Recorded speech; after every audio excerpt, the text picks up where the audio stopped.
In the stuffy community center of Oak Ridge, Virginia, I sit among other broken men, clutching my trembling hands. My name is Frank Thompson, and at 75, I've seen more than my share of darkness. Vietnam, cancer taking Marion, my son's casket draped in blue. But today, these men asked about the German Shepherd lying at my feet, the most valuable thing I've ever owned, purchased for just $1. Rex's scarred muzzle rests on my boot, his amber eyes scanning the room for threats that aren't there. We're the same that way. The good Lord doesn't give you more than you can handle, my father always said. But sometimes I wish he didn't trust me so much. Looking back, I never imagined this broken dog would save what was left of my soul. Leave a like and share your thoughts in the comments along with the city you're watching from now. Let's continue with the story. After Marion died, the silence in our two-bedroom ranch house became a living thing. 47 years of marriage ended with a whisper in a hospital room that smelled of antiseptic and dying flowers. The cancer took her quickly, a blessing. The doctors said, I wasn't so sure about that. My routine became mechanical. Wake up at 0600 hours, a habit the Army had drilled into me that not even retirement could break. Make coffee for two, pour one down the sink, stare at the morning paper without reading it. The days blurred together like countryside seen from a fast-moving train. The nightmares from Vietnam never really left. They just took a back seat to building a life with Marion, working 35 years at the Postal Service and raising our son Robert. But now, alone with my thoughts, the jungle found me again most nights, the ambush near Khe Sanh, the faces of the boys we lost. Sometimes I'd wake up screaming with no one there to tell me it was just a dream. Robert and I hadn't spoken in 8 years. He'd joined the police force despite my objections. Haven't you seen enough violence in our family? I'd asked him during our last fight. He'd looked at me with Marion's eyes and said, maybe I want to prevent it instead of just surviving it. Words designed to cut deep, and they had. Pride kept me from calling him after that. Stupid, stubborn pride. My neighbor Emily Whitmore checked on me occasionally, a war widow herself. She understood grief in a way others couldn't. She'd bring casseroles I wouldn't eat and conversation I wasn't ready for. Frank Thompson, you're wasting away, she'd scold, opening curtains I kept deliberately closed. Marion would have my hide if she saw how you're living. Down the road from my house stood the Oak Ridge Canine Training Center, run by Richard Mason. Sometimes I'd watch the police dogs training while on my aimless walks. German Shepherds, Belgian Malinois, and Labrador Retrievers learning to find drugs, track suspects, protect their handlers. The precision of it reminded me of the military, a world of clear purpose I no longer had. I started keeping my service pistol in the bedside drawer. Not for protection. Some nights I'd take it out, feel its weight, wonder if it might be the simplest solution. The VA counselor called it passive suicidal ideation. I called it considering my options. That's who I was the day I went to the police auction, a hollowed-out old man with more past than future, going through the motions of living without actually being alive, a ghost haunting his own house, visiting places without purpose just to pass the time. I had no intention of buying anything that day, certainly not a dog. I had no intention of caring about anything ever again. How wrong I was. The Oak Ridge Police Department held their surplus auction quarterly in the community center parking lot. I hadn't planned to attend, hadn't planned much of anything that morning, beyond my ritual coffee and staring at Marion's empty chair. but the rumble of vehicles and murmur of voices drew me out like a moth to flame. Any distraction from the silence of my house seemed worthwhile. The May morning was warm. Birds chattering in the oak trees that gave our town its name. Folding tables displayed confiscated items, outdated equipment, and lost property never claimed. Retirees like me poked through boxes of tools. Young couples examined bicycles. Officer Parker, who delivered my mail for years before joining the force, nodded in recognition as I shuffled through. "Good to see you out, Mr. Thompson," he said, a kindness in his voice that made me want to turn around and go home. I didn't need pity. "Just walking," I mumbled, hands deep in my jacket pockets despite the warmth. I would have left then if I hadn't noticed the kennels set up at the far end of the lot. 3 police dogs sat in separate enclosures, a young Belgian Malinois wagging her tail eagerly at passers-by, a sturdy black Labrador sitting attentively, and in the last kennel, a German shepherd who looked like he'd been through war. Something about that dog stopped me cold. He wasn't young gray, peppered his muzzle and surrounded his eyes like a mask. Unlike the other dogs, he didn't approach the kennel door but sat in the back corner, watching everything with intense amber eyes that reminded me of Tiger's eye stones. A jagged scar ran from his left ear down to his jaw, and he held himself stiffly, favoring his right side. "That's Rex," a voice said beside me.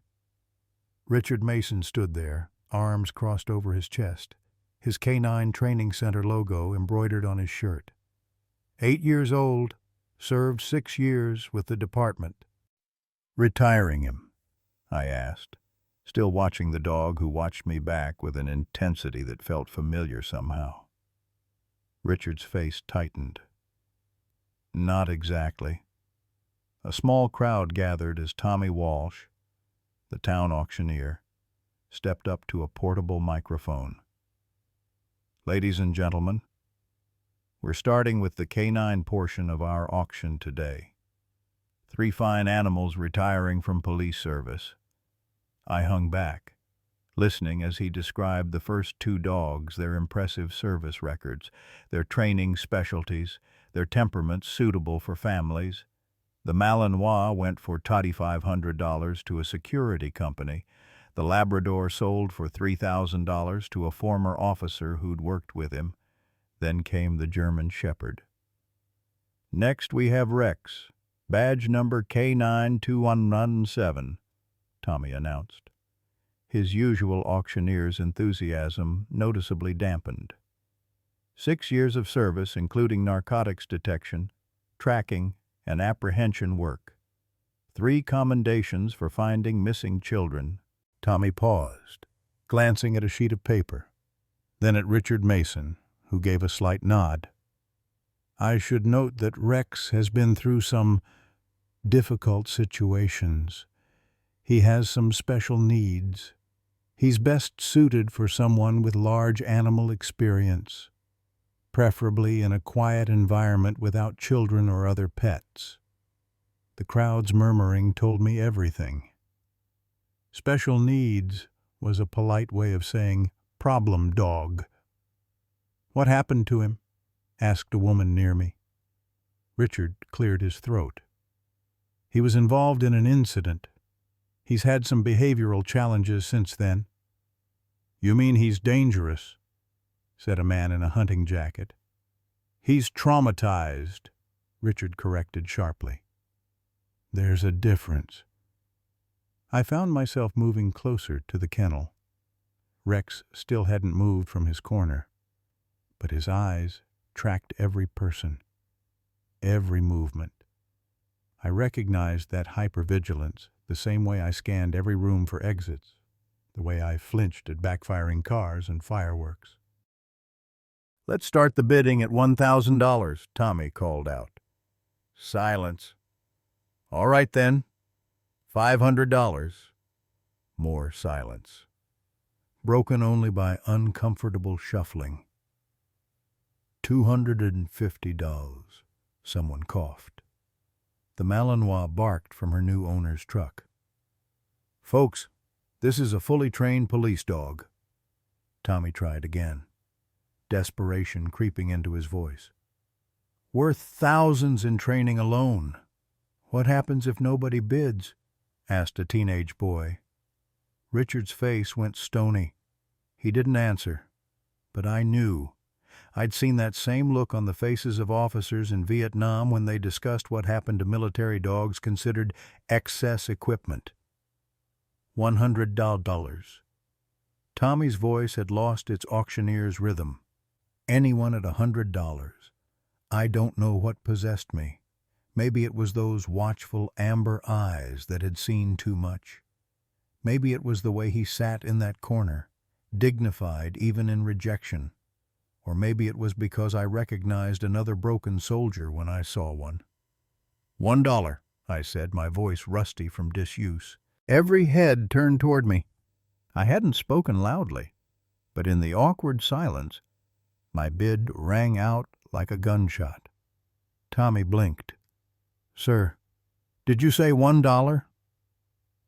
I nodded, suddenly embarrassed but committed now. $1. Richard Mason stared at me, something unreadable in his expression. $1 bid, Tommy announced, clearly relieved to have any bid at all. Do I hear $2? No one spoke. The crowd seemed eager for this uncomfortable auction to end. Going once at $1, going twice. I could feel people looking at me, probably wondering why an old man living alone would want a damaged police dog. I wondered the same thing myself. Sold for $1 to Mr. Thompson. I fumbled in my wallet for a crumpled $1 bill, handed it to Tommy, and suddenly found myself the owner of a German shepherd who hadn't moved an inch during the entire proceeding. Richard approached with a folder and leash. There's paperwork, medical history, training commands, dietary requirements. His tone was professional, but something in his eyes seemed off-relief mixed with something deeper. He's up to date on his shots. He's been cleared medically for the injury to his right flank. But it bothers him sometimes, especially in cold weather. I took the folder, feeling dazed. How do I gestured toward Rex, still sitting motionless in his kennel. Richard opened the kennel door and went inside. Crouching beside Rex, he whispered something in the dog's ear that I couldn't hear, then clipped the leash to his collar. Rex stood with military precision, his movement careful but fluid despite his obvious stiffness. When Richard handed me the leash, our eyes met. $1 for a broken dog from a broken man, he said quietly, so only I could hear. Maybe it makes sense. Rex stood beside me, not pulling on the leash but not relaxed either, his body rigid with alertness. He didn't look at me. His focus remained on his surroundings, cataloging threats, escape routes, just as I did. He knows basic commands, Richard said louder for the benefit of onlookers. Sit, stay, heal, but don't expect too much too soon. He's adjusting. As we walked away from the auction, people gave us a wide berth. Rex moved beside me with mechanical precision, neither friendly nor aggressive, simply present. Only when we passed the parking lot exit did I notice something odd. He turned his head slightly, looking back at Richard Mason, who raised his hand in what seemed almost like a salute. "He'll understand you better than anyone," Richard called after us, his words nearly lost in the auction noise resuming behind us I didn't understand what he meant then. How could I? I was just an old man who'd made an impulsive decision, who'd spent $1 on a dog nobody wanted, a dog with demons, a dog with secrets. I had no idea I'd just purchased the key to my son's past, my own future, and the most profound relationship of my remaining years, all for less than the price of a cup of coffee. The first night with Rex was a disaster. I hadn't thought beyond the impulse of saving him from whatever fate awaited unwanted police dogs. My house wasn't prepared for an animal. No food, no bed, no toys, nothing. He followed me inside with the same mechanical precision he'd shown at the auction, neither curious nor resistant. While I rummaged through the refrigerator, finding leftover roast beef that would have to do for dog food, Rex performed a methodical inspection of my living room.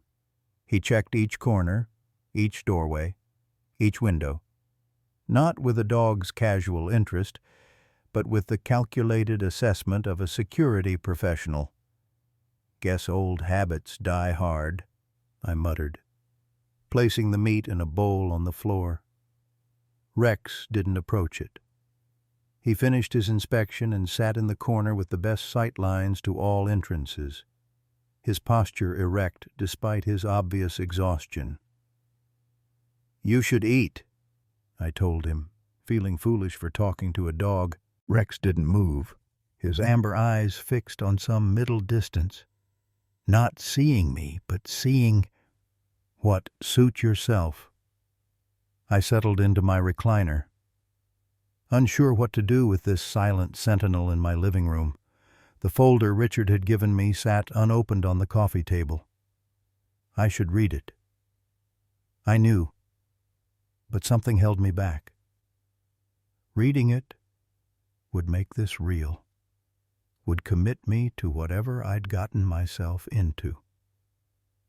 We sat in silence, two old soldiers in our respective corners, until I fell asleep in the chair. The screaming woke me at 2:17 a.m. Not human screams, animal sounds of pure terror. I jerked awake to find Rex thrashing on the floor, legs running against invisible enemies, his body twisting as if trying to escape restraints. His eyes were open but unseeing, lost in whatever nightmare had claimed him. "Rex, wake up," I called, but kept my distance. I'd seen men come up swinging from war dreams, and Rex had teeth designed to take down armed suspects. He snapped awake, scrambling to his feet, a growl rumbling from deep in his chest. For a moment, he didn't recognize where he was, and I saw something dangerous flash in those amber eyes the police dog trained to attack. "Easy, boy," I said, keeping my voice low and steady the way I would with a spooked horse. "You're safe. It's just a dream." Recognition slowly returned to his eyes. The growl subsided. His posture remained alert, but the imminent threat of attack passed. Without acknowledging me, he returned to his corner and resumed his vigil as if nothing had happened. I knew then what Richard had meant by special needs. "You get them too." "Huh," I said softly. "The nightmares."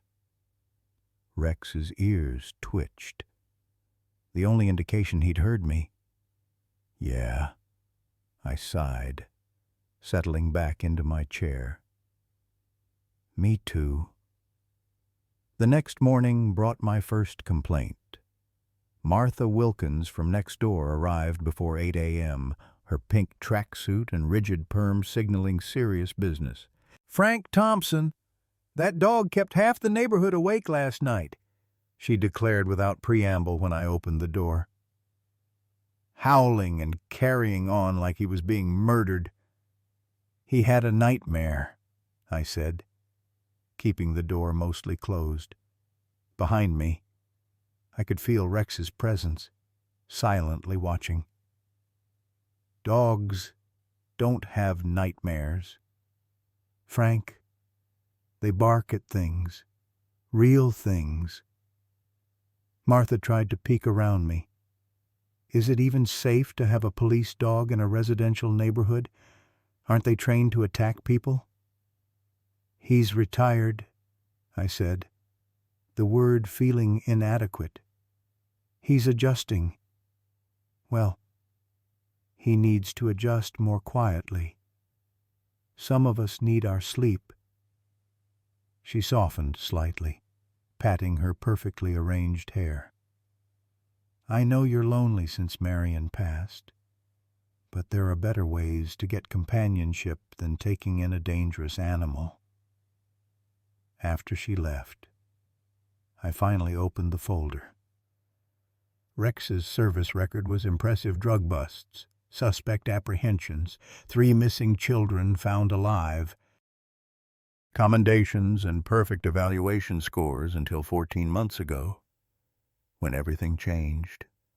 The documents referenced an incident, but provided no details, only noting that Rex began showing stress-related behaviors afterward.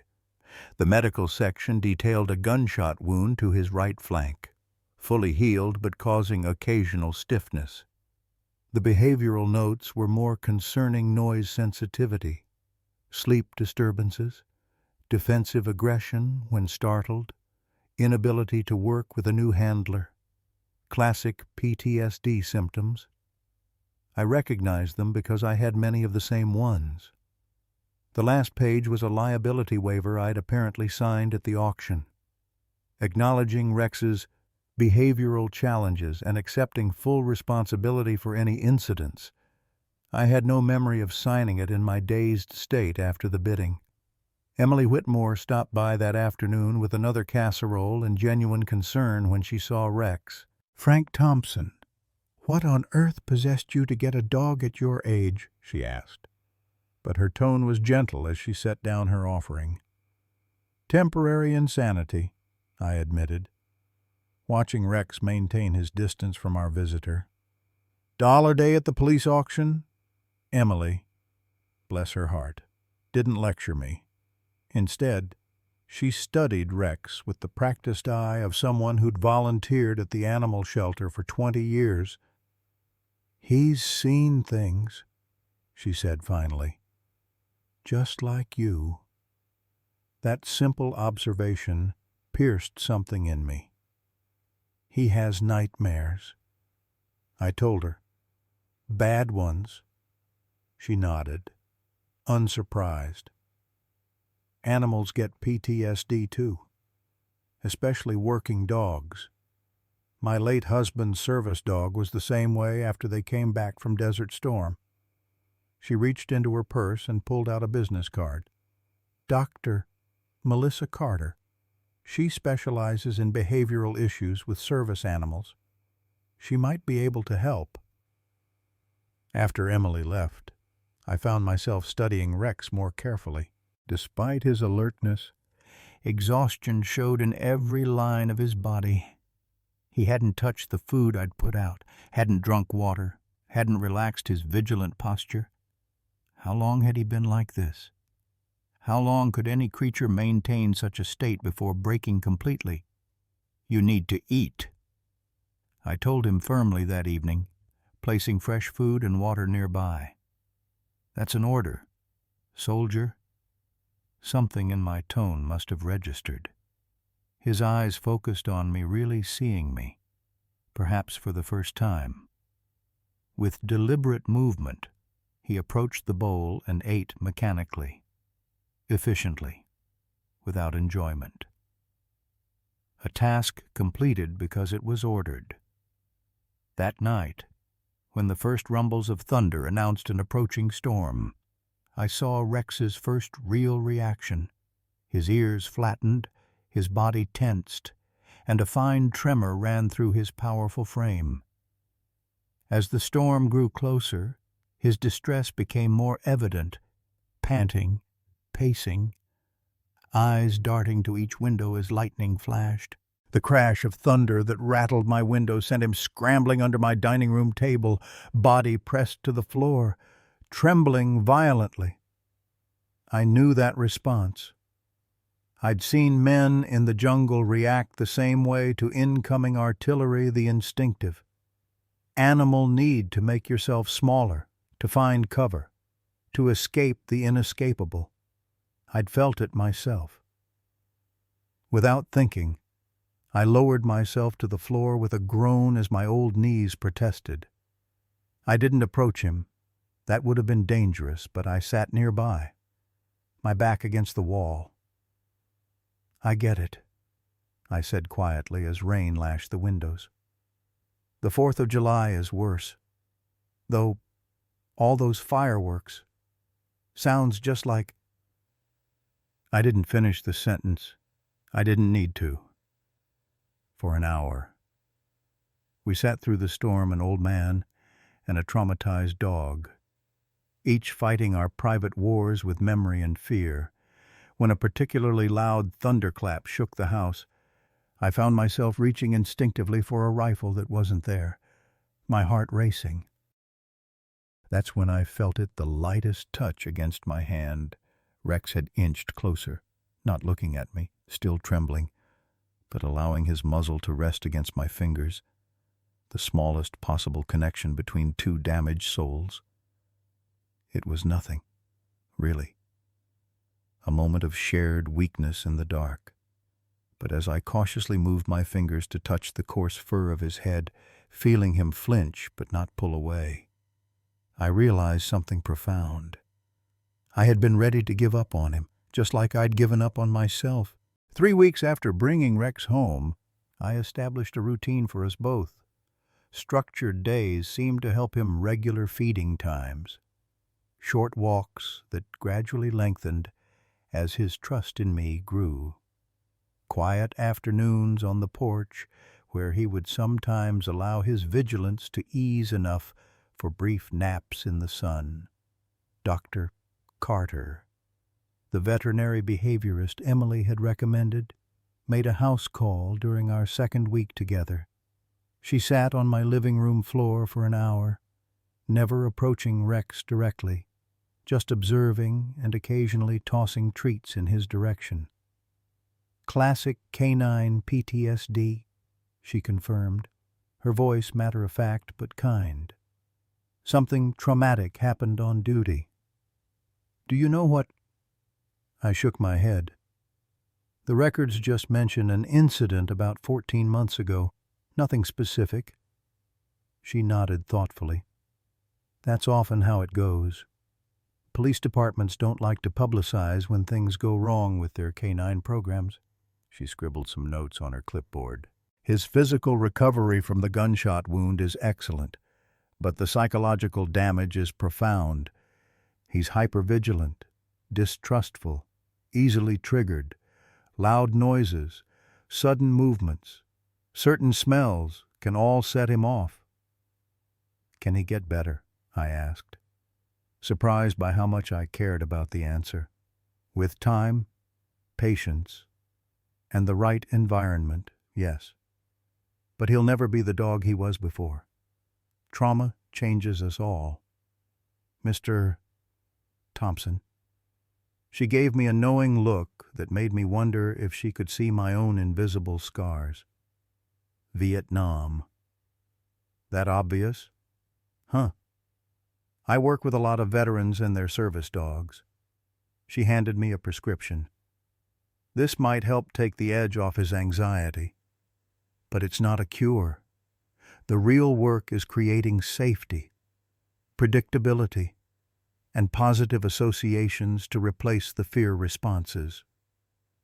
Before leaving, she added, "You're good for him, you know. Someone who understands what he's going through without needing it explained." The complaints from neighbors continued. Martha Wilkins organized a small delegation that came to my door one afternoon, armed with town ordinances about noise disturbances and dangerous animals. "We're concerned for the safety of our community, Frank," said Howard Fletcher, who hadn't said 2 words to me in the 15 years I'd lived there. A police attack dog with behavioral problems is a liability. He's not an attack dog, I corrected, feeling a protective anger rise in my chest. He's a retired K-9 officer who was injured in the line of duty. He howls all night, Martha insisted, and Mrs. Peabody says he growled at her grandson when they walked past your yard. Her grandson was throwing rocks at my mailbox, I countered, having witnessed the incident. Rex didn't even bark, just stood up. They left with warnings about next steps if the situation didn't improve. I closed the door, leaning against it with a heavy sigh. Rex watched from his usual spot in the living room, his eyes tracking my movements. "Don't worry," I told him. "I'm not sending you anywhere." The truth was, Rex had become important to me in ways I hadn't anticipated. Our shared brokenness created an understanding that required no words. On bad nights, when my own nightmares jerked me awake, I'd often find him already at my bedside, alert but calm, a silent sentinel against the darkness. During thunderstorms, we'd sit together on the kitchen floor, my hand resting lightly on his back, both pretending we weren't afraid. Small victories marked our days. The first time Rex accepted a treat directly from my hand. The morning he voluntarily came to me for his leash. The afternoon he fell asleep on the porch with his back to the yard, trusting me to watch for threats. I began cleaning out my garage, converting half of it into a space for Rex, a quiet retreat away from street noises and visitors, with a comfortable bed and water bowl. I hung blackout curtains in my bedroom to reduce the light from passing cars that sometimes triggered his alerts. I learned to announce my movements before making them, to keep the television volume low, to create the safe, predictable environment Dr. Carter had prescribed. It was while cleaning Rex's old police collar, preparing to replace it with a new one that didn't carry whatever associations made him flinch when I touched it, that I found it. A small metal object wedged into the leather, concealed in the fold where the buckle attached, tarnished and worn. I almost missed it until it caught the light. A police badge, miniature, the kind given as commemorative pins or worn on a wallet.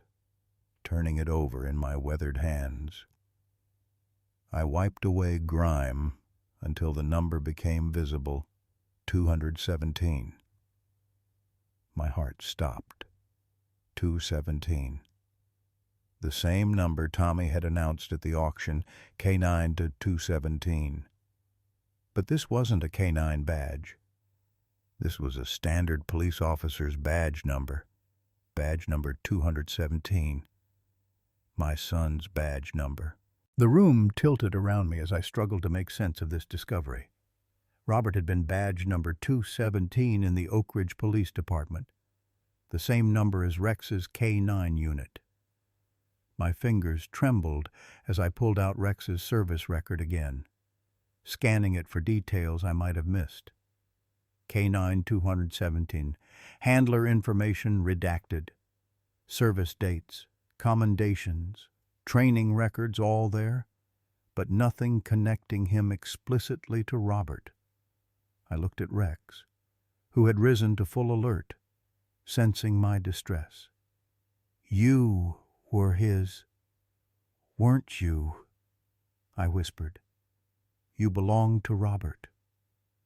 Rex's ears twitched at my son's name, his head tilting slightly in a gesture that sent a cold wave through me. He recognized the name.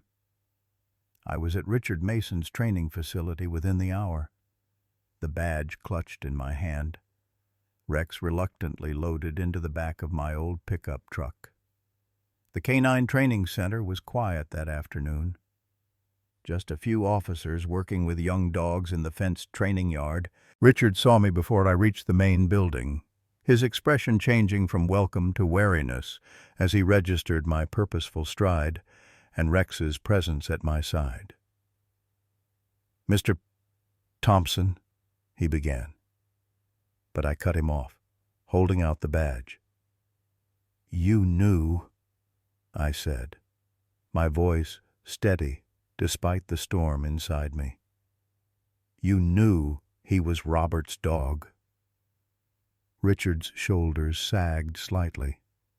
Resignation replacing caution, he nodded toward his office.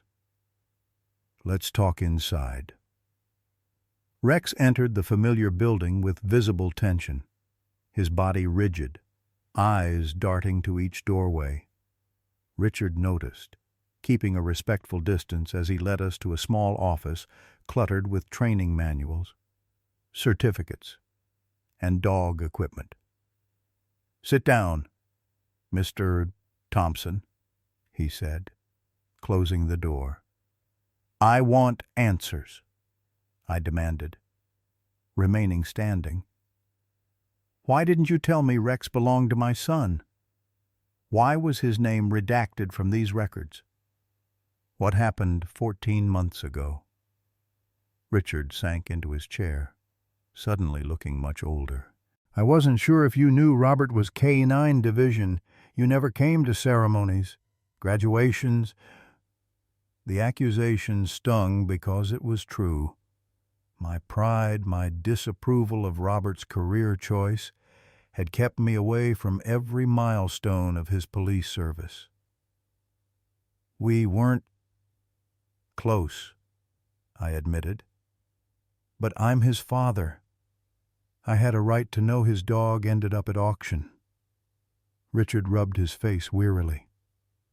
"Robert specifically requested in his personnel file that you not be contacted about police matters.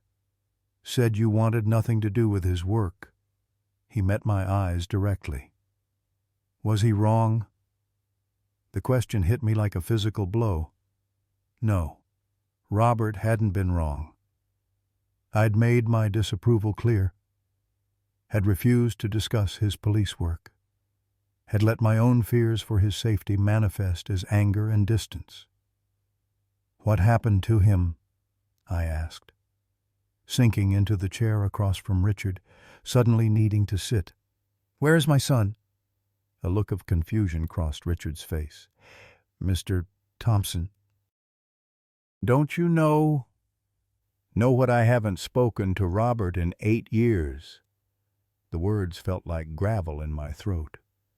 Is he dead?" Richard's expression shifted to horror. "Oh my God. You really don't know." He leaned forward, hands clasped tightly. "Mr. Thompson, there was an incident 14 months ago, a drug raid that went bad. Robert was—" He stopped, seeming to search for words. "Robert was injured. He's no longer with the department." Relief flooded me so powerfully I nearly wept. Not dead, injured, but alive. "Where is he now?" I demanded. "I need to see him." Richard's gaze shifted to Rex, who sat rigidly at attention beside my chair. "I don't know. After his medical discharge, he left town. No forwarding address, no contact information. The department tried to reach him when—" He gestured toward Rex. "When the situation with Rex became untenable, he didn't respond." "And you just gave up, auctioned his partner off like used equipment?" The anger in my voice made Rex press against my leg, a solid, warm presence. Richard flinched. "It wasn't like that. Rex couldn't work after the incident. Too traumatized. He wouldn't accept another handler. Department protocol is to offer retired K-9s to their handlers first. But when we couldn't reach Robert, He spread his hands helplessly. I kept Rex here as long as I could, trying to rehabilitate him. But eventually the department ordered me to process him out by selling him for $1 to a stranger, by placing him with you. Richard corrected quietly. It wasn't a coincidence. Mr. Thompson, when I saw your name on the auction attendance list, I thought maybe you and Rex could help each other. You both lost Robert. You both needed someone who understood that specific pain. I stared at him, processing this revelation. Not coincidence, but calculation. A deliberate placement of my son's traumatized partner with his estranged father. I need to find him, I said finally. I need to find Robert. After the revelation at Richard's facility, I spent days in a haze of regret and determination. I had let 8 years pass without speaking to my only son, and now he had vanished, leaving behind a wounded partner and unanswered questions. Finding Robert became my obsession, giving me a purpose I hadn't felt since Marion died. The Oak Ridge Police Department wasn't forthcoming when I inquired about Robert. Privacy policies, they said. Personnel matters were confidential. Captain Harris, a stocky man with a military bearing similar to my own, met with me briefly in his office, Rex sitting alert at my side. I can't discuss the details of the incident, Mr. Thompson, he said, his eyes occasionally drifting to Rex with something like sadness. But I can tell you your son served with distinction. The department gave him every consideration during his recovery. I need to find him, I insisted. Surely you have some contact information, a phone number, an address, something, Captain Harris sighed, leaning back in his chair. Mr. Thompson, with all due respect, if Robert wanted to be found, he would have left that information. He made it quite clear he wanted a clean break. I left the station with nothing but a promise that they would forward a letter if Robert ever contacted them. Not much, but it was something. That evening, I decided to search the attic for any clues to Robert's whereabouts. Boxes of his childhood belongings had been stored there since he left for the police academy. Marion had insisted we keep everything, saying someday he might want these pieces of his past. I had scoffed then, certain our rift was temporary. Now I clung to that hope with desperate hands. Rex followed me up the narrow attic stairs, his movements cautious on the unfamiliar steps. The musty space was crowded with the physical remnants of our family life, Christmas decorations Marion had lovingly collected, furniture from my parents' home, boxes labeled in my wife's neat handwriting, Robert School, Robert Sports, Robert College. And there, in the corner, a box I hadn't seen before, Robert Police. I sat heavily on an old trunk, pulling the box toward me. Rex positioned himself nearby, watching with that intense focus that seemed to be his default state. Inside the box were newspaper clippings, certificates, photographs, a record of Robert's police career that Marion had quietly maintained even as I refused to acknowledge it. Graduation from the academy. Robert standing proud in his uniform. Marion beaming beside him. A newspaper article about a drug bust his unit had conducted. A commendation for bravery during a hostage situation. And then, near the bottom, a photograph that made my breath catch. Robert kneeling beside a young German shepherd, both in formal police attire, receiving an award from the mayor. The caption read, "Officer Robert Thompson and K9 Rex honored for locating missing child. June 2017. I showed the photograph to Rex. "That's you, isn't it, boy? And that's Robert." Rex's reaction was immediate and heartbreaking. He whined softly, nosing the photograph, his tail giving a single, hesitant wag. He recognized them both, deeper in the box. I found Robert's journal, a simple black notebook with thoughts written on the cover in my son's precise handwriting. I hesitated, feeling like an intruder in my own son's private thoughts, but my need to understand overrode my reluctance.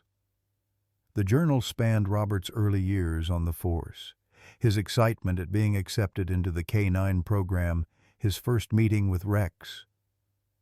"Got my partner today," he'd written. "German Shepherd, 2 years old, already showing incredible potential. The trainer says we're a natural match. Rex seems to anticipate what I need before I even give the command. Dad would probably say it's a waste of my talents, working with a dog, but I've never felt more purposeful." The entries continued, detailing their training together, their first official cases, the growing bond between handler and K-9. Many entries mentioned me, usually with a mixture of frustration and longing. "Called Dad for his birthday. Same strained conversation as always. He asked about work, but in that way where he's really asking if I've come to my senses yet and decided to do something worthwhile. How do I make him understand that this is worthwhile, that Rex and I are making a difference?" And later, Rex found a missing 6-year-old today. Girl had wandered into the woods, fallen down a ravine, would have died of exposure if Rex hadn't tracked her scent over 3 miles of difficult terrain. Wish Dad could have seen him work. Maybe then he'd understand why I do this. Reading these entries was like having conversations with my son that we'd never had in person, hearing his passion, his purpose, his disappointment in my inability to share in his chosen life. Tears blurred my vision as I turned the pages, moving through the years of his service with Rex at his side. Then the entries changed, became shorter, darker. References to a case involving drug trafficking, concerns about corruption, mentions of internal affairs.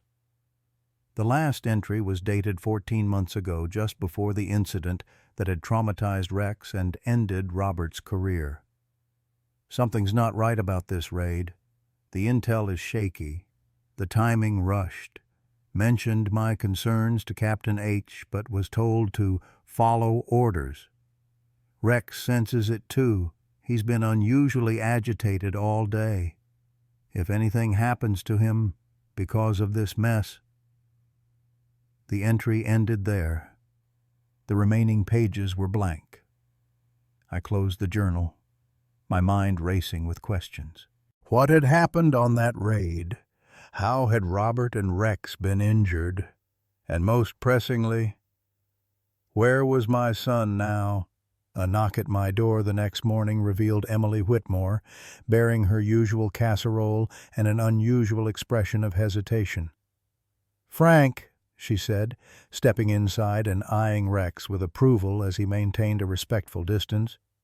"I've been thinking about our conversation yesterday, about your search for Robert." I nodded, gesturing for her to sit. "No luck so far. The department's stonewalling me." Emily set down her dish and perched on the edge of my sofa. "I haven't been entirely honest with you, Frank. I knew Robert. Not well, but we met several times through my volunteer work at the station. This revelation stunned me. You knew my son and never mentioned it." She had the grace to look ashamed. "At first, I didn't connect you 2 different last names since I remarried. By the time I realized Robert had already left town, and you were so deep in your grief over Marion." She sighed. I didn't want to add to your pain. Did he ever mention me? I asked, hating the vulnerability in my voice. Emily's expression softened. Often? Frank? He talked about you often? Let me guess. Complained about his stubborn old man who couldn't understand his choices. Quite the opposite, she said, surprising me.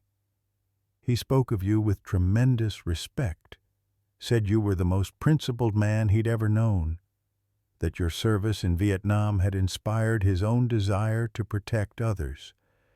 She smiled gently at my obvious shock. Sons don't always tell their fathers what they tell others. Frank, this glimpse of how Robert had seen me so different from how I'd imagined was both balm and torture. All those years wasted in stubborn silence, when we might have bridged the gap with a single honest conversation. Do you know where he went after he left the force? I asked, trying to focus on the practical need to find him rather than the emotional weight of lost time. Emily shook her head. No, but I know he was close to Dr. Laura Stevens at the VA hospital. She worked with officers suffering from PTSD and service-related injuries. If anyone might know where Robert went for treatment, it would be her. Dr. Stevens proved more difficult to reach than I'd hoped. Patient confidentiality, the receptionist explained, prevented her from discussing former patients or even confirming whether Robert had been under her care. I would need to make an appointment to speak with her directly, and the earliest opening was 2 weeks away. 2 weeks seemed an eternity when each day brought more neighborhood complaints about Rex. The petition to have him removed as a dangerous animal had gathered 20 signatures. Howard Fletcher had reported us to animal control after Rex had growled justifiably, in my opinion, when Howard's teenage son had taunted him through the fence. Your dog needs to be properly contained, the animal control officer had warned during her inspection visit. One incident, Mr. Thompson, and we'll have to take him. The pressure weighed on us both. Rex's nightmares continued, though less frequently as our routine solidified. My own sleep remained fragmented, filled with dreams where I searched endless hospital corridors for a son who always remained just out of reach. Yet despite the challenges, Rex and I continued to make progress together. He began to exhibit behaviors I hadn't seen before, bringing me his leash when he wanted a walk, resting his head on my knee during evening news broadcasts, standing between me and the door when strangers approached the house. Once, when neighborhood kids set off firecrackers nearby, Rex retreated under the dining table as usual, but this time he woofed softly until I joined him there. We sat together on the floor, my hand on his back, his solid presence anchoring me as the explosions triggered memories of jungle firefights. It occurred to me that he wasn't just seeking comfort. He was offering it as well. We're a pair, aren't we? I murmured to him as the noise subsided. Both fighting old battles. Rex looked at me with those intense, amber eyes that seemed to understand everything. And for the first time since I'd brought him home, he voluntarily moved closer, pressing his warm body against my side. In that moment, I understood what Richard had meant about us helping each other. Rex wasn't just my son's abandoned partner, a responsibility I'd taken on out of guilt and impulse. He had become my companion in the lonely terrain of grief and regret, someone who knew exactly what it meant to lose Robert, to be left behind, and somehow, in our shared loss, we were finding a way forward together. The accident happened on a Tuesday morning in late June. I was carrying a box of Robert's old things down from the attic, photographs and mementos I thought might help Rex feel closer to his former handler. My foot caught on the loose carpet runner at the top of the stairs. One moment I was steady, the next I was tumbling, the box flying from my hands, my body crashing against each step with sickening impact. I landed at the bottom in a twisted heap, pain exploding through my hip and back. The agony was immediate and overwhelming, driving the breath from my lungs.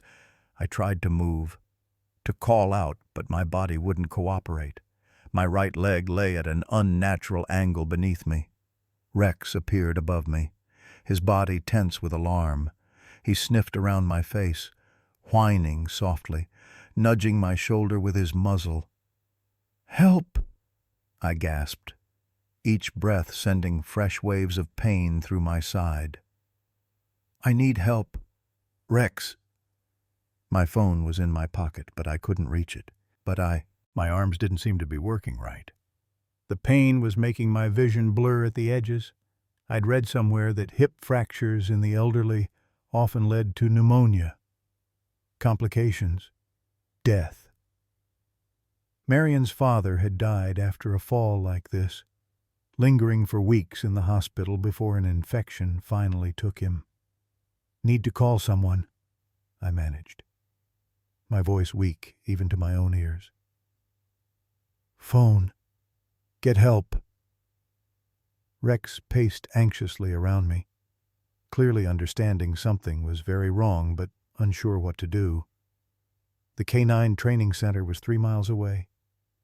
Emily lived next door, but she volunteered at the hospital on Tuesdays. She wouldn't be home. The pain was becoming unbearable. I could feel myself starting to drift, shock setting in. If I passed out here, I might not wake up again. "Rex," I said, forcing clarity into my voice despite the agony. "Go get help. Help, Rex." His training surfaced through his anxiety. At the command, "Get help," his posture changed, ears forward, eyes alert. But then uncertainty returned. In his former life, getting help would have meant finding another officer, someone in uniform. Here, in our isolated home with no one nearby, what did it mean? I pointed weakly toward the front door. "Go. Help." Rex moved to the door, looking back at me with obvious conflict. He knew leaving me went against everything in his nature. For weeks, he'd positioned himself as my protector, my guardian. Now I was asking him to abandon his post. "It's okay, boy," I wheezed, cold sweat breaking out across my forehead. "Go," with visible reluctance. Rex nudged the door handle with his nose. I'd never closed it completely after bringing in the morning paper. The door swung open, and summer sunlight flooded the hallway. Rex stood at the threshold, torn between duty and instinct. "Go," I commanded with the last of my strength. Rex bolted through the door and was gone. As minutes ticked by, pain and fear became my entire world. I drifted in and out of consciousness, the hardwood floor cold beneath my cheek. Each time awareness returned, the agony was freshly shocking. My thoughts turned to Robert, to all the things left unsaid between us. I might die here on this floor without ever seeing my son again, without apologizing for my stubbornness, without telling him I was proud of him despite my fears. I thought of Rex, too. If I died, what would happen to him? The neighbors who already feared him would ensure he was destroyed as a dangerous animal. All his progress, all our careful healing together, would be erased. He would die alone, afraid, misunderstood just as he nearly had before I intervened at the auction. "Please," I whispered to an empty house. unsure if I was praying or just giving voice to desperation. Not yet. Outside, I heard the distant rumble of thunder. A summer storm was rolling, in the kind that sent Rex hiding under furniture, trembling with remembered trauma. If he was out there when the storm hit, his fear might drive him into traffic, into further danger. I imagined him running blindly, panicked by thunder that sounded like gunfire, lost and alone. The thought was almost worse than my own pain. Time became meaningless. The light changed as clouds gathered, dimming the hallway where I lay immobile. Pain ebbed and flowed in waves, sometimes receding enough that I could think clearly, other times crashing over me with such intensity that consciousness fled. During one lucid moment, I heard the first drops of rain hitting the roof. Then came the thunder. Closer now, a deep rumbling that seemed to vibrate through the floorboards against my broken body. I closed my eyes, thinking of Rex out in that storm, fighting his deepest fears, because I had ordered him to go. "I'm sorry," I murmured, though there was no one to hear. The next thing I knew, there were voices, movement, hands touching me. Hands. I forced my eyes open to see paramedics kneeling beside me, taking my vitals, asking questions I couldn't quite process. "Sir, can you hear me? What's your name?" "Frank." I managed. "Frank Thompson." "Good. Mr. Thompson. You've had a fall. We're going to help you. Can you tell me where it hurts?" "Hip. Back." Each word was an effort. "My dog. Where's my dog?" One of the paramedics glanced toward the open doorway. "The German Shepherd. He's outside with your neighbor. She's the one who called us." Relief flooded through me, momentarily stronger than the pain. Rex had done it. Despite his fear, his trauma, he had found help. "Need to see him," I insisted as they stabilized my neck and prepared to move me onto a backboard. "Please." The paramedics exchanged glances, then nodded. "Just for a moment, sir. Then we need to get you to the hospital." They called outside, and Emily appeared in the doorway, Rex straining at her grip on his collar. His eyes found mine immediately, and the whine that escaped him contained all the anxiety of our separation. "Good boy," I said, my voice breaking. "You did it. You saved me." Emily knelt beside me, still holding Rex's collar. "He came to my back door, barking and carrying on something fierce," she explained, her voice thick with emotion. "When I opened it, he grabbed my sleeve with his teeth, gentle as could be, but insistent. Wouldn't let go until I followed him back here." Her eyes were wet. "He's a hero, Frank." Rex strained toward me, desperate to be closer. The paramedics warned him back, concerned about my injuries. But I reached out a shaking hand. "Let him," I pleaded. They relented, and Rex approached carefully, his movements slow and deliberate, as if he understood my fragility. He sniffed my face, gave a single lick to my cheek, then sat beside me, pressing his warm body against my uninjured side. "We need to move you now, sir," the lead paramedic said gently. "Your dog will have to stay behind." Panic flared in me at the thought of leaving Rex alone. "He can't stay by himself. He has PTSD. The storm." "I'll take him home with me," Emily promised, her hand firm on Rex's collar. "He'll be safe until you're back." As they lifted me onto the stretcher, the pain surged again, sending black spots dancing across my vision. Rex whined, trying to follow as they carried me toward the ambulance. "Stay with Emily," I gasped, fixing him with what I hoped was a reassuring look. "I'll be back. Promise." The last thing I saw before the ambulance doors closed was Rex watching me go. His posture alert, but his eyes revealing a depth of worry I'd never imagined a dog could express. At the hospital, the diagnosis came quickly: broken hip, 3 fractured ribs, mild concussion. Surgery was scheduled for the following morning. I drifted through a haze of pain, medication, and worry, answering questions mechanically, signing forms without reading them. My thoughts remained with Rex, wondering if he was coping with the storm, if Emily was managing his anxiety, if he understood I hadn't abandoned him. That night, lying in the sterile hospital room with rain still pattering against the windows, I had time to reflect on what had happened.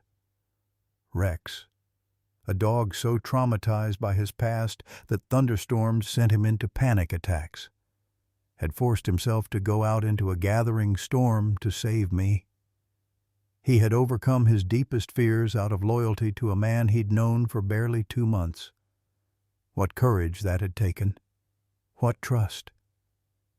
The nurse who came to check my vitals found me crying silently in the darkness.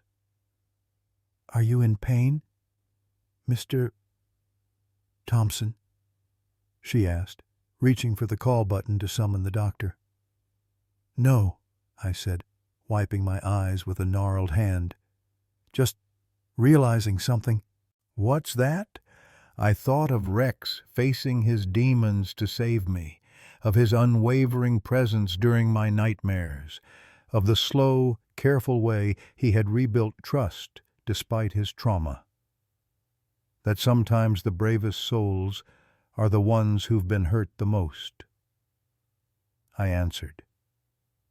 Morning brought my surgeon, a forthright woman who explained the procedure to repair my hip with titanium screws and plates. The recovery would be long months of physical therapy, restricted mobility, possible complications given my age and medical history.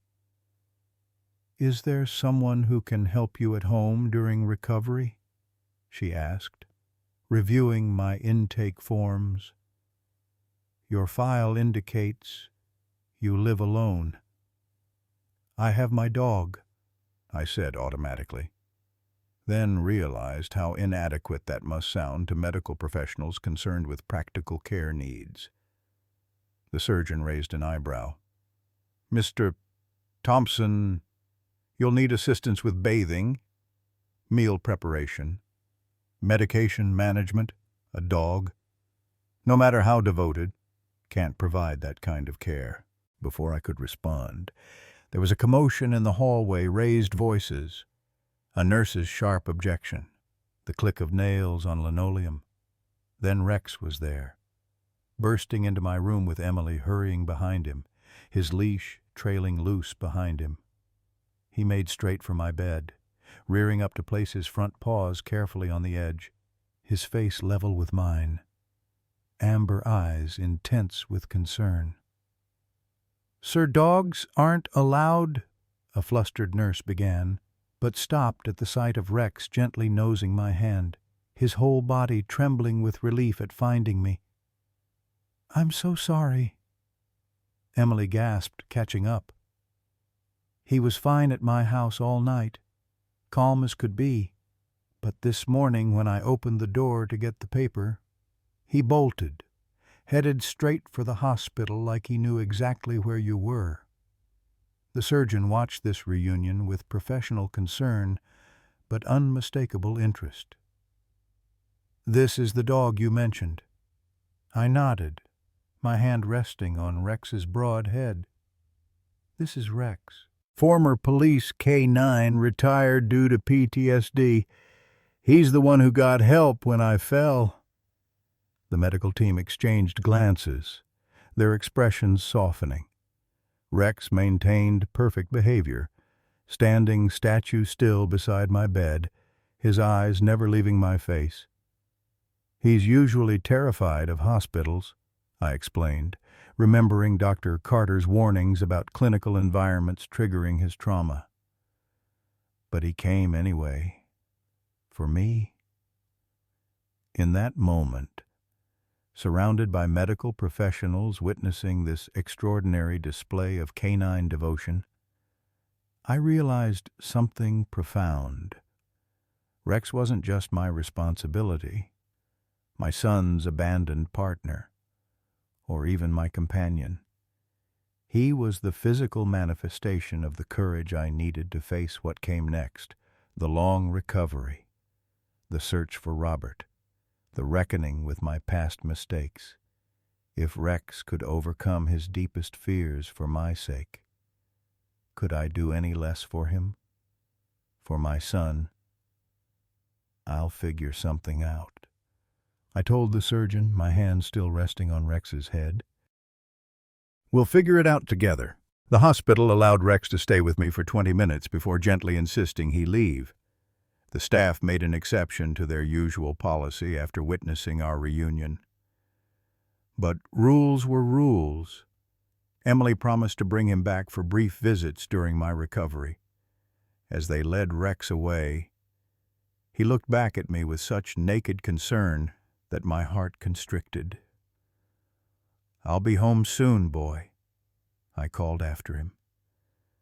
"Just a few days." It turned out to be more than a few days.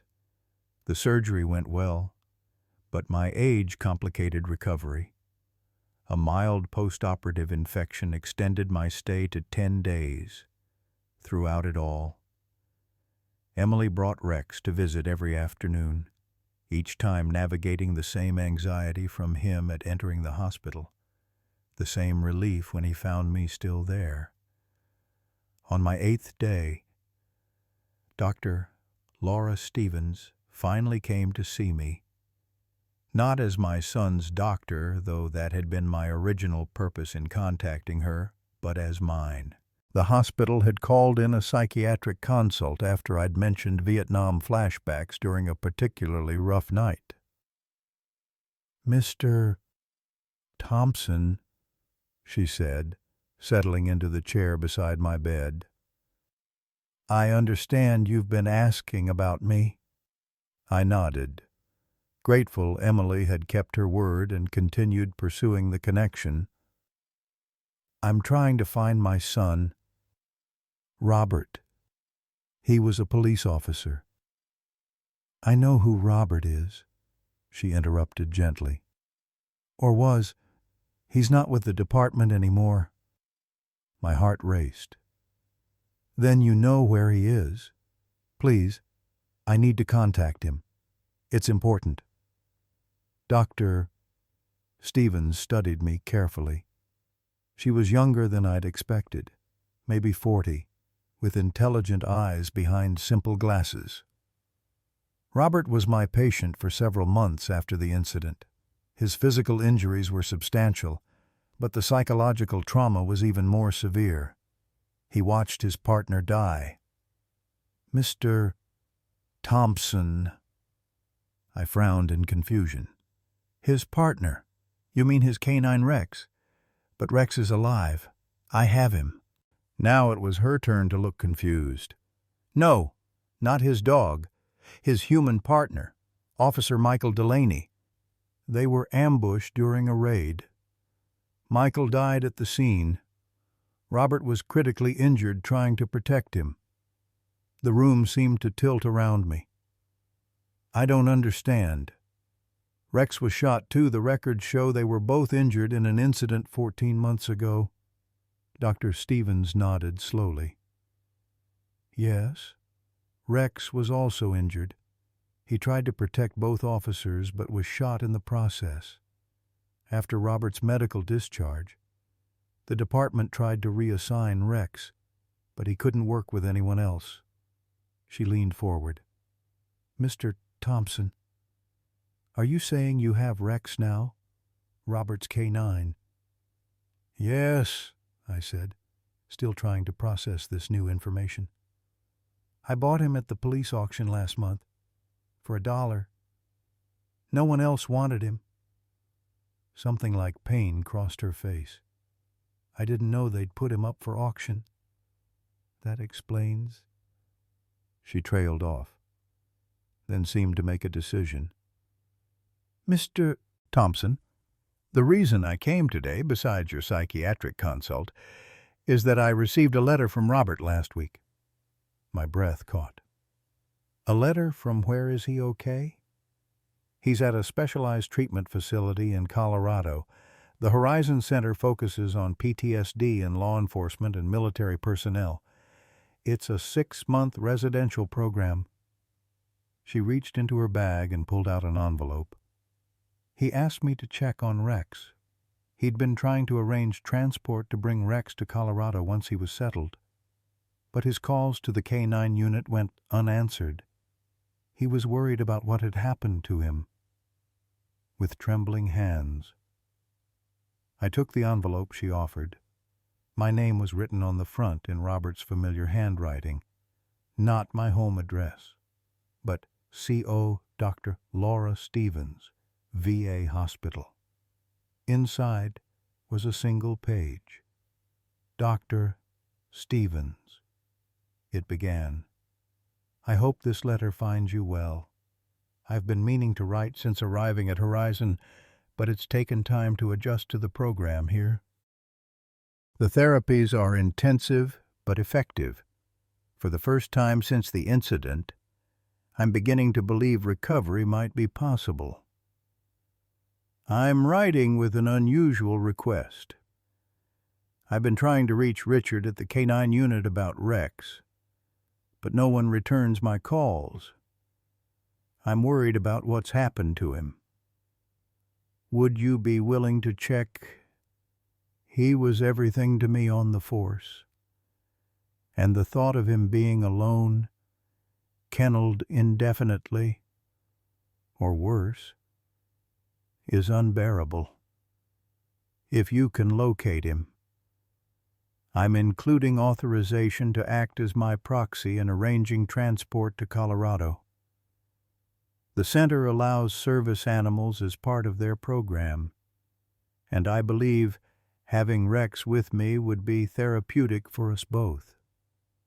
I've also been thinking about my father.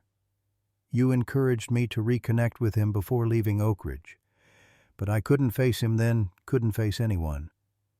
Now, with some perspective, I regret that decision. If you happen to see him, please tell him I'm doing better and will contact him when I'm stronger. Don't tell him where I am. I'm not ready for that.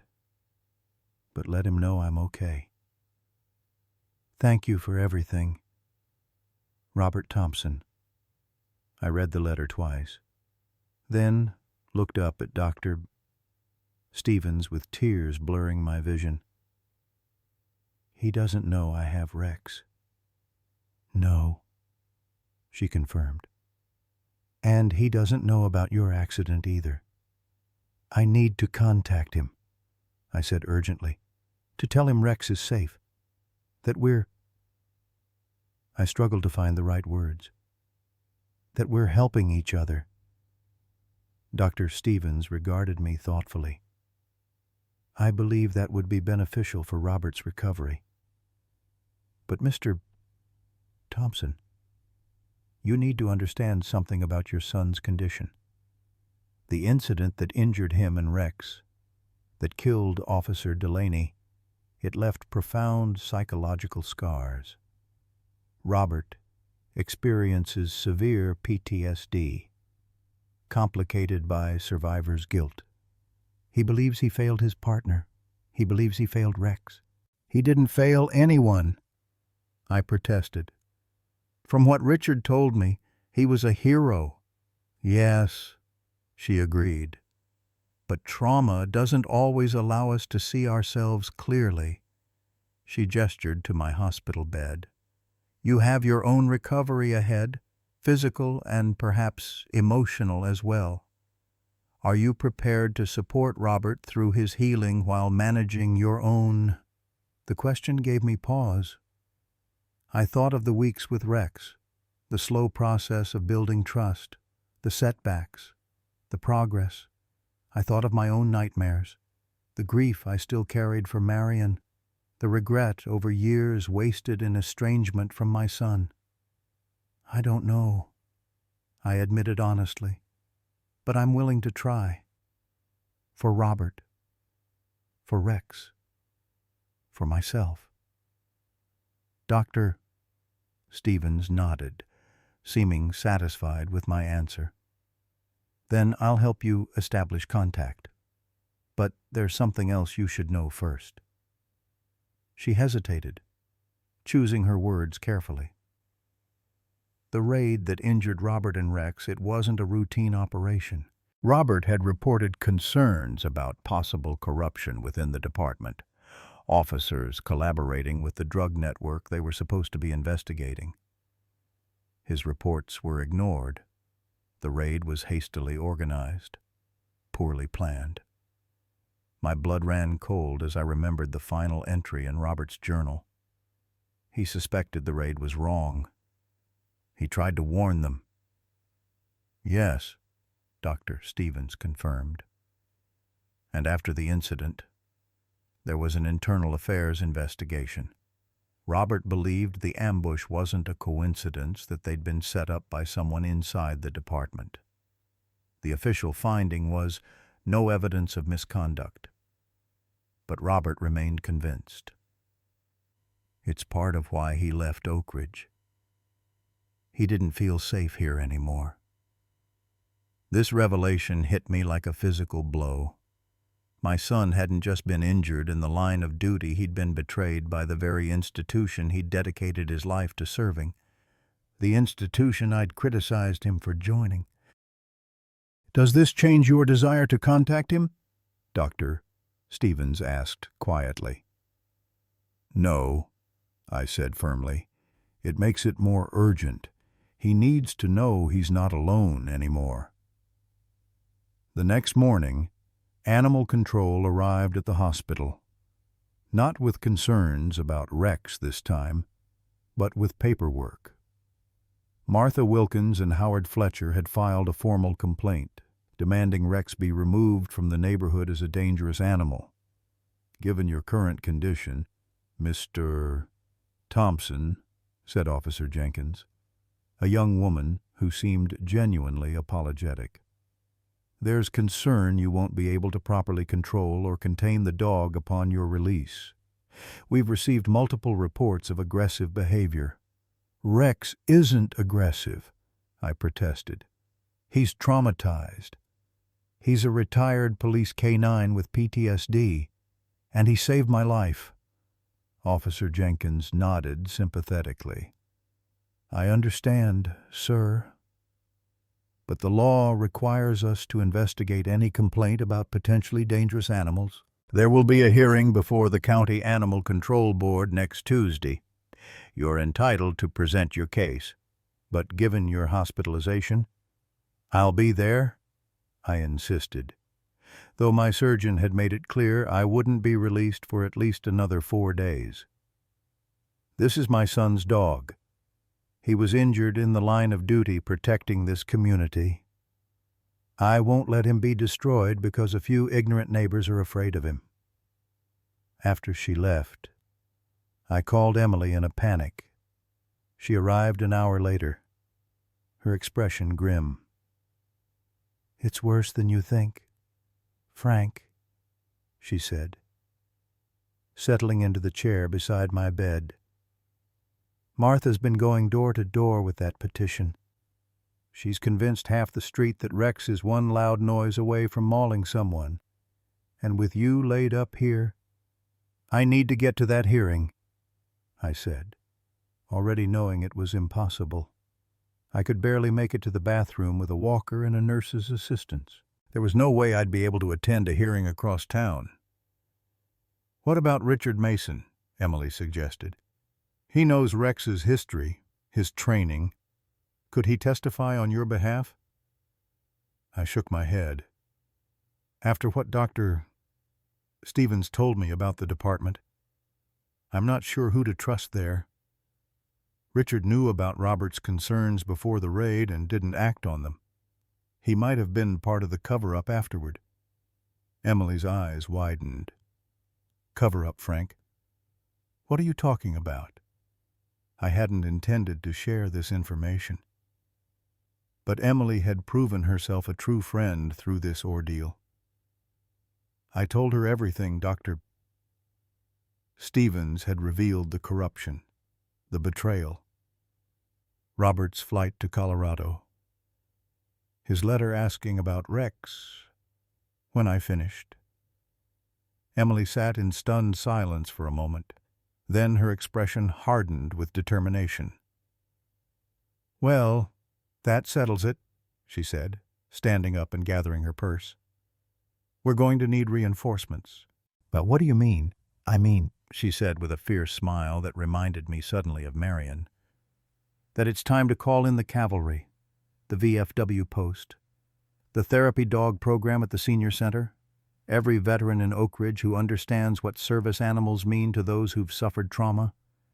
If the town wants to take Rex away, they'll have to go through all of us first." As she strode from my room with purpose in every step, I felt something unfamiliar bloom in my chest, a warmth I hadn't experienced in years. Hope. That night, alone in my hospital room, I composed a letter to my son, not knowing if he was ready to hear from me, not knowing if my words could bridge the chasm years of silence had created, but knowing I had to try, for both our sakes. "Dear Robert," I wrote, my hand shaking slightly. "You don't know this yet, but Rex and I found each other. He's safe with me. And despite what you might think, I understand him. We understand each other. We're both waiting for you to come home." The day of the animal control hearing arrived with me still confined to a hospital bed, my hip held together with titanium and my future with Rex hanging in the balance. Emily had visited the previous evening, assuring me everything was arranged, but refusing to share details. "Just trust me, Frank," she'd said with that determined gleam in her eye. "Some battles you can't fight alone." I spent the morning in a state of restless anxiety, badgering nurses for updates, trying unsuccessfully to reach Emily by phone. By noon, I'd worked myself into such a state that Dr. Carter, visiting to check on my progress, ordered a mild sedative. "Your blood pressure is through the roof," she scolded gently. "Whatever's happening with Rex, you won't help him by giving yourself a heart attack." The medication had just begun to take effect when my hospital room door swung open. I expected a nurse, maybe Dr. Stevens, with news from the hearing. Instead, a tall man in his 40s stood hesitantly in the doorway, his left arm in a sling, a slight limp evident as he stepped forward. Despite the years that had passed, despite the new lines around his eyes and the close-cropped hair now flecked with gray, I recognized him instantly. "Robert," I whispered, my heart seizing in my chest. My son, my only child, my flesh and blood, whom I hadn't seen in 8 years, moved cautiously to my bedside. His expression a complex mixture of concern, uncertainty, and something that might have been hope. "Hey, Dad," he said, his voice deeper than I remembered. "Heard you took a bad fall?" Words failed me. I reached for his hand, his right hand, the one not in a sling, and he allowed me to take it, his strong fingers closing around mine with gentle pressure. "How did you—" I began, struggling to form coherent thoughts through the shock and medication. Dr. Stevens called the center, Robert explained, settling carefully into the chair beside my bed. Said it was an emergency, that you and Rex needed me. His eyes searched mine. Is it true you have Rex? I nodded, tears threatening. For about 2 months now. Bought him at the police auction for $1 when no one else would take him. A shadow of pain crossed Robert's face. They put him up for auction after everything he did, everything we went through together. They just... He shook his head, unable to continue. He saved my life. I told him, squeezing his hand. When I fell, he went for help, overcame his fear of storms to find Emily next door. Pride flashed in Robert's eyes, briefly overwhelming the hurt. That sounds like Rex. Bravest partner I ever had. He paused, a question clearly forming. How is he? His PTSD, his injury? Better every day, I assured him. We've been helping each other. His nightmares, my nightmares, turns out they're not so different. I hesitated, then added, he recognized your picture immediately, whined when he saw it. He misses you, son. Robert's composure cracked at that. His eyes filling with tears, he quickly blinked away. I missed him too, when they took him from me after the incident. Said he couldn't work anymore. Couldn't adjust to a new handler. It was like losing another partner. The unspoken name hung between us.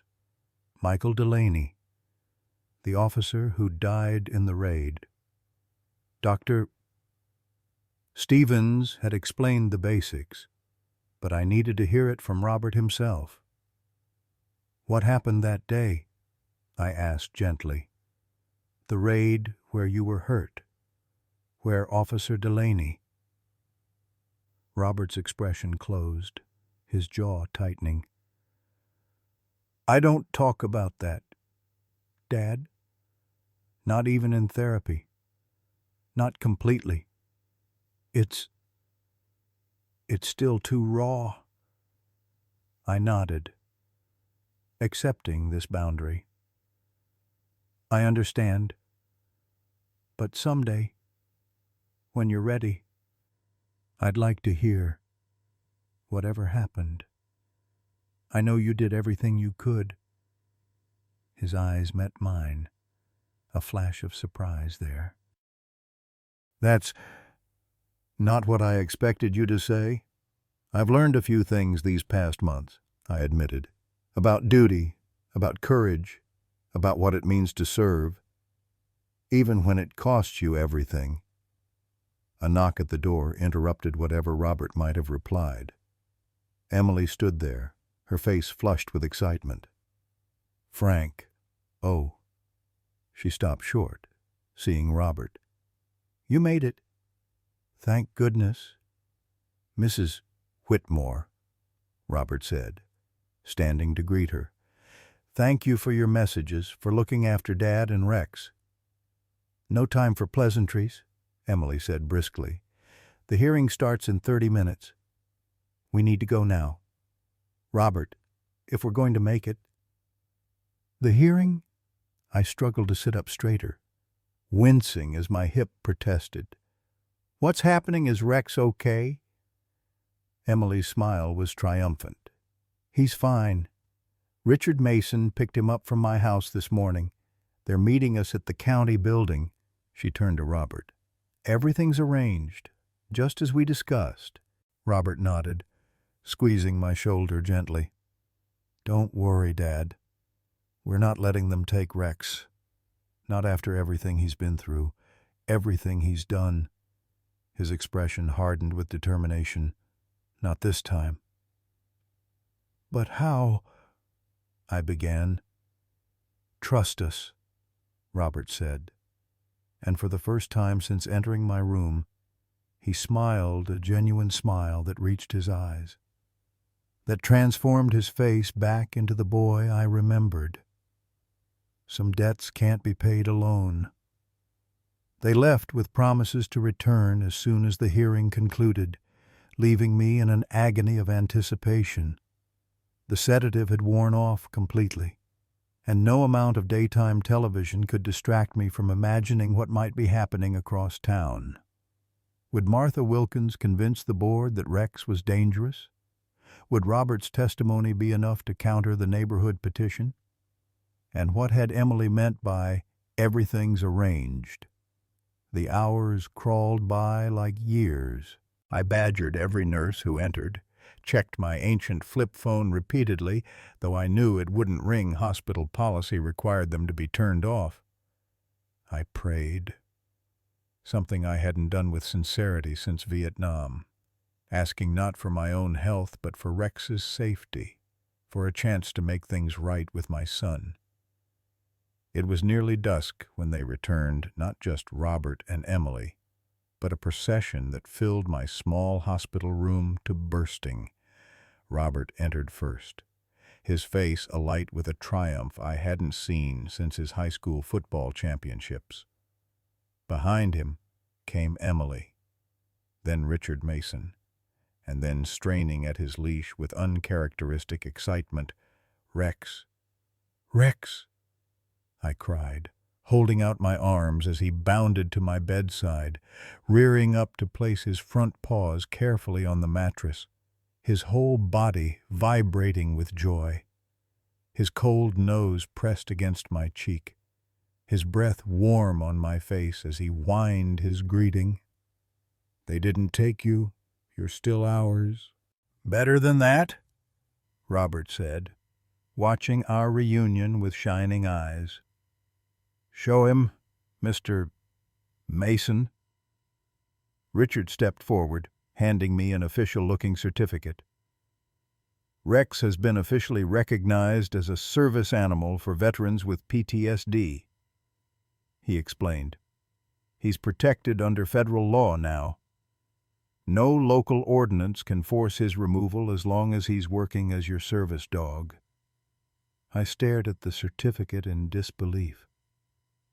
"How? When?" "That was the plan all along," Richard admitted, having the grace to look slightly abashed. "When I saw your name at the auction, recognized you as Robert's father. I hoped Rex might find a home with you, might even help you both heal. I've been training veteran canine pairs for years on the side. This just made it official." "But the hearing," I began. Emily laughed, a sound of pure delight. "Oh, Frank, you should have seen it. The whole VFW post showed up. Half the senior center, too. The room was packed with veterans, all there to support Rex." And then Robert testified about Rex's service record, about how he saved both your lives. "The board voted unanimously in our favor," Robert finished. "Martha Wilkins stormed out when she realized she was outnumbered. Howard Fletcher actually apologized afterward." I looked at the small crowd gathered in my room. Robert, Emily, Richard, and several older men in VFW caps I recognized from around town but had never really spoken to.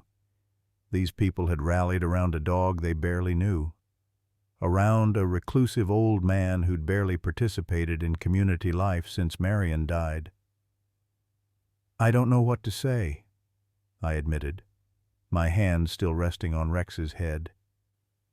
"Thank you seems inadequate." One of the VFW members, a weathered man I knew only as Pete, stepped forward. "No thanks needed. Thompson, you served. Your son served. That dog served. We take care of our own."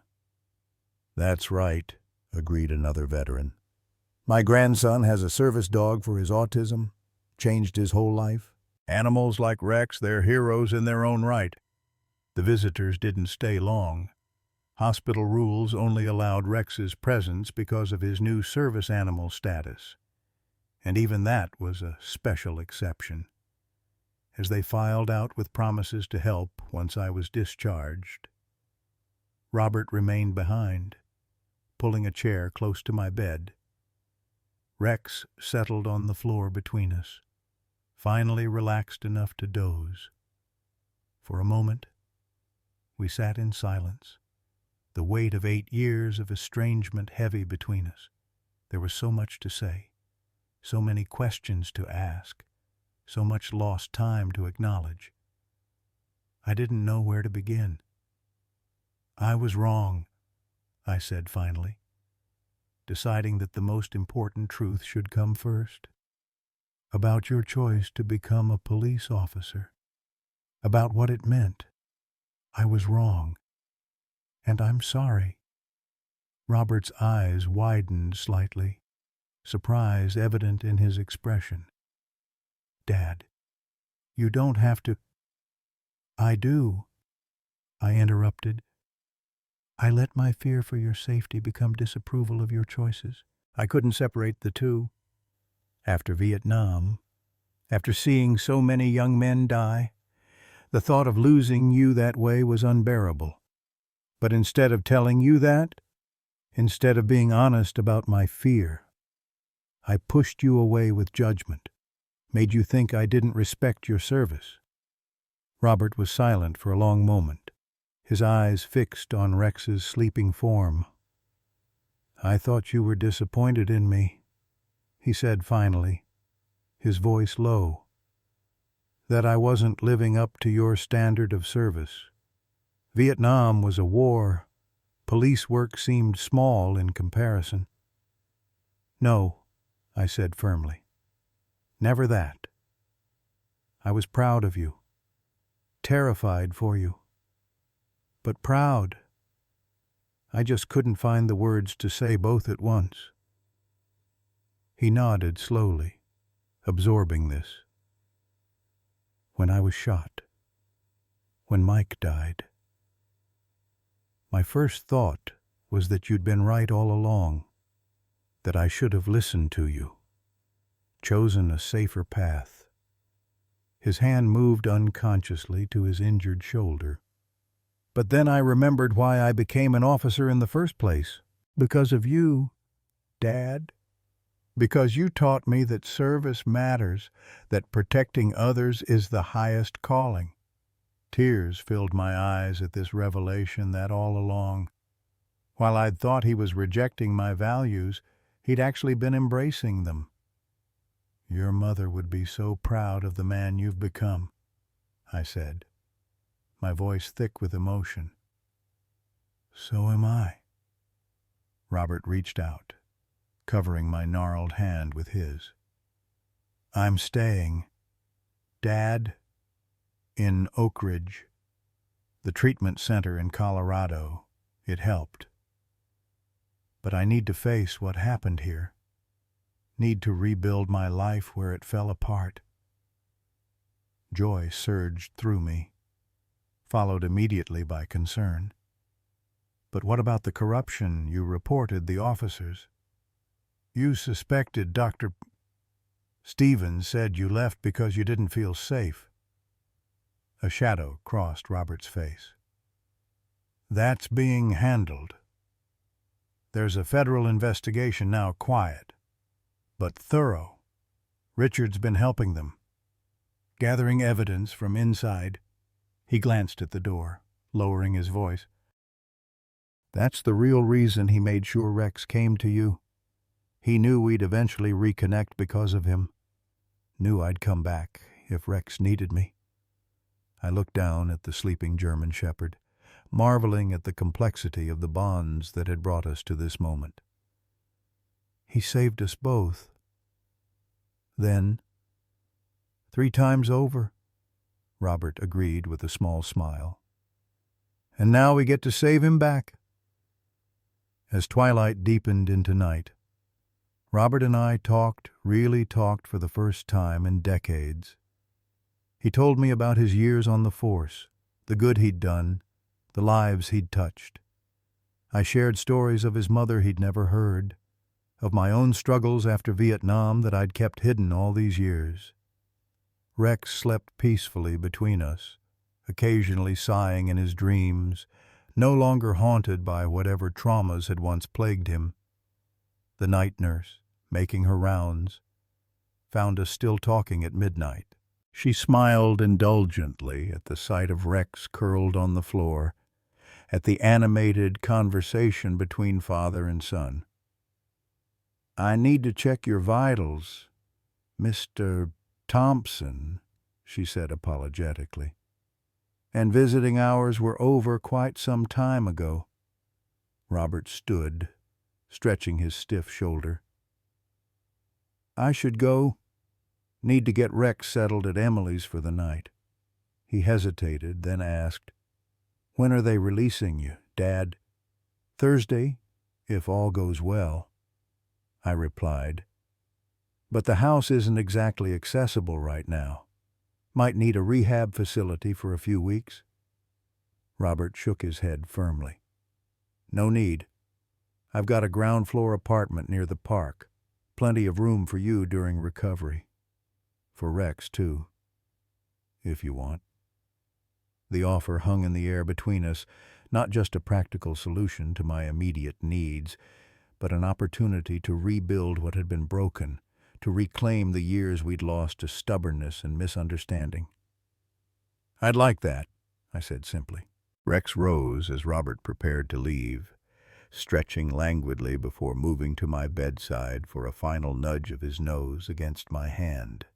I scratched behind his ears, marveling at how this damaged, unwanted animal had transformed my life in just 2 months. "Good boy," I murmured. "Best dollar I ever spent." Robert paused at the door, Rex at his side, both of them watching me with matching expressions of patient devotion. "You know," he said thoughtfully, "there's an old saying my therapist at Horizon kept repeating, 'Sometimes the Lord sends angels with 4 paws when 2-legged angels aren't enough.'" I smiled, recognizing the wisdom in those words. "Your grandmother used to say something similar, that God always provides what we need, just rarely in the package we expect." As they disappeared down the hospital corridor, my son and his faithful partner, now also mine, I settled back against my pillows with a sense of peace I hadn't felt since before Marion's illness. The road ahead wouldn't be easy. Robert still carried the trauma of his shooting, of his partner's death. I faced months of painful physical therapy. Rex would continue to have moments of fear and anxiety triggered by his past. But we would face these challenges together now. 3 broken souls who had somehow found each other, who had begun to heal each other's wounds in ways no doctor or therapist could fully understand. In the quiet of my hospital room, I whispered a prayer of gratitude, not just for my survival, for Robert's return, for Rex's devotion, but for the mysterious workings of fate that had brought a discarded police dog to an auction where a lonely old man could purchase him for $1. Some might call it coincidence, others divine intervention. I called it what it truly was, a miracle.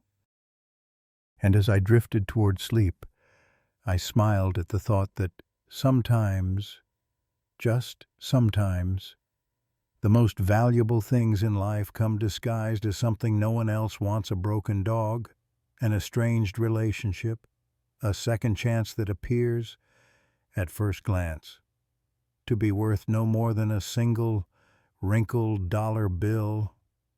Sometimes the most profound gifts come in packages no one else wants. Frank Thompson discovered this when he spent his last dollar on Rex, a traumatized German shepherd no one would take. What began as an impulsive act of compassion became the bridge that reunited Frank with his estranged son and healed 3 broken souls. Their journey reminds us that it's never too late for reconciliation, that courage comes in many forms, and that unconditional love can transform even our deepest wounds into sources of strength. As we age, many of us carry regrets about relationships we've let slip away and words left unsaid.